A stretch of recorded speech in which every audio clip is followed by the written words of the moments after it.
老板，你不认真卖车又在干嘛？国外订的避震器刚到啊，检查一下品相啊，看有没有送错。那这个原厂一支要卖多少？原厂零售一支就要13万了吧？我们拿也要10万块的成本吧？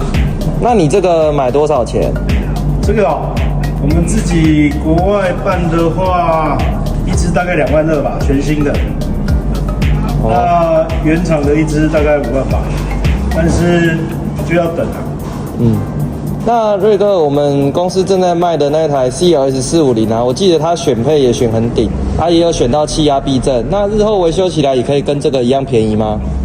现在很多车都用气压避震的啦，像劳斯莱斯、宾利、保时捷蛮多车都有气压避震。那我们自己办材料，空运很方便，大概1个礼拜吧。如果有需要维修，也可以现场咨询我们。重点是全新的，我们都有1年至2年的保固。